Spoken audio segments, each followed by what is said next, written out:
What's the best business structure for a trades business? Is it sole trader or is it proprietary limited?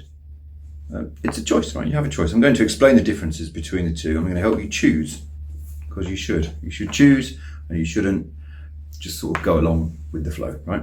And it's more about risk than it is about tax. Now, I'm going to use Australian terminology here because that's where I live. Right, proprietary limited, Pty Ltd, that one. In the UK, that's called a private limited company or just limited. Same in New Zealand, okay? I think in America, it's LLC. So a company rather than sole trader.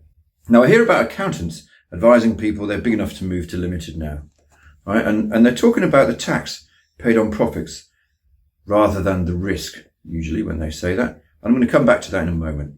First, let me explain the difference between the two so you understand where I'm coming from.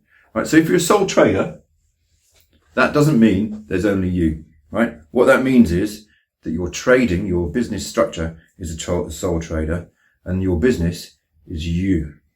Okay, you can still have employees and all that. It doesn't mean you just work on your own, right? You can still have employees. You can have 20 people if you want. But as far as the law is concerned, you and the business are the same legal entity. Even though you keep accounts for the business and you make profits and you think of it as a thing in its own right, it's not, right? It's you trading as your business name. When you registered your business name, it's registered to you, right? It's just a name that you trade under in the ABN, and they're all you trading as, okay? This is a really important thing to understand.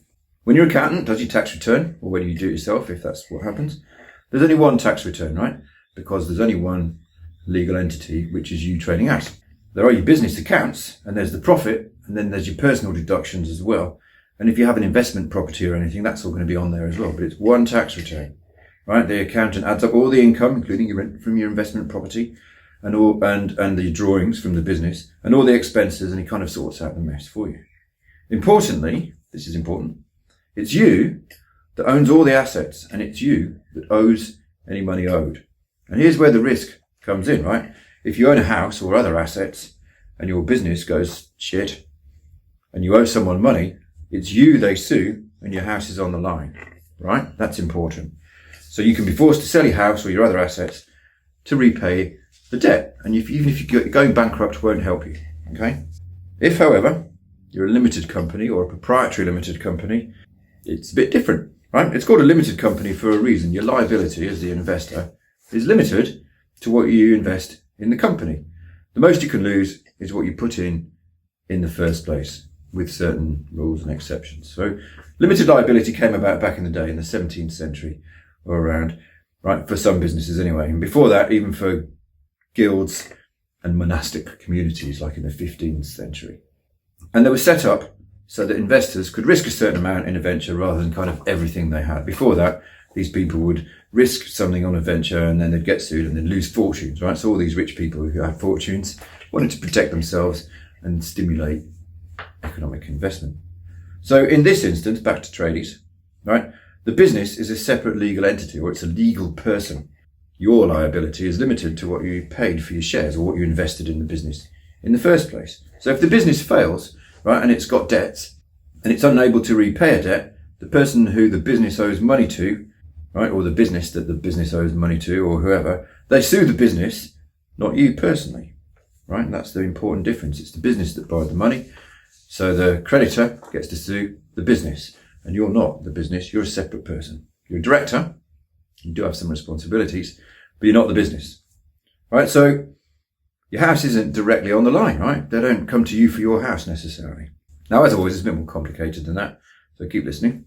Right, the directors of a company remain liable for certain debts, and in Australia, the superannuation guarantee, for example, is payable by the directors even if the business goes under, and the ATO can, but doesn't always, chase you for unpaid GST and pay-as-you-go tax. It's a bit similar in the UK, I think.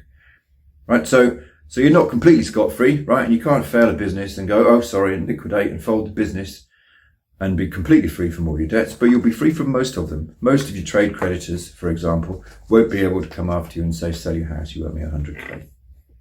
Right? If you've signed the director's guarantee, though, on a loan or a lease, you might remain liable for it. You do remain liable for it. So you've got some protection for your business's debts or from your business's debts, but it's not complete. Right? So that's the risk position, right? And if you've got assets, you might want to be a limited company to protect them, to make it harder for people to come and chase you. Now, there's a cost, of course, to set up and maintain a business, right? It's a few hundred to register a company, and you'd have to spend a bit of money every year, a couple of hundred a year, and it's a couple of thousand if your accountant sets it up for you. There's an annual registration fee I just mentioned, and the company, being a legal person, has to do a tax return. So you've got to do two. One is for yourself and one for your business. And you've got to pay your accountant to do that. Now, companies and sole traders aren't your only options, right? But they're all either unlimited liability or limited. Partnerships are unlimited. Trusts are limited, that kind of thing. So you should talk to your accountant, right? This is their area. This is something that you should be talking to them about your risk and your assets, and they should be setting it up for you. If you have assets, it's probably worth protecting them from you failing your business. I know you don't think you're going to. No one ever does, do they? And it can happen. And if you have a house, I would protect it. Back to the tax before I finish. Right, company tax is less than the highest rate of personal tax. In Australia, it's 30%, and the highest rate of personal tax is 45% at the moment. So it's 37% if you make more than 90k, and it's 45% if you make more than 180,000. So if your earnings are more than the 90,000 a year, your accountant might suggest that you'll save tax by moving to a company structure, and that way you can pay yourself a salary of 90,000, and then the rest of your profit you'll pay 30% tax on instead of 37%, right? That's only really true if you leave it in the business. If you pull it all out, then you're going to pay the 37% because then it becomes your personal income. But if you leave it in the business and reinvest it into the business, you'll only pay the 30%. So your accountant's right, okay? So I hope I've made that a bit clearer. It's probably still the right advice. You're big enough, but I would be considering moving to a company structure if you own your own house, perhaps sooner. It might feel expensive. It is expensive, but your house isn't on the line. Okay, I hope that helps. I hope that puts kind of a business spin on it rather than just a tax spin on it, or a business perspective, right? And of course, I'm a business coach for traders and builders. I know some other stuff too. So if you want to talk to me about some other stuff in your business, if you want to consider business coaching, which is what I sell, book yourself a 10-minute chat with me. We'll have a 10-minute chat. If we like each other enough, we'll invest a full hour, and that's the path into coaching. Another thing you can do is come to my next Tools Down workshop. We run 3 or 4 or 5 a year, and I'll teach you the framework you can use to grow your business. So there you go. See you later.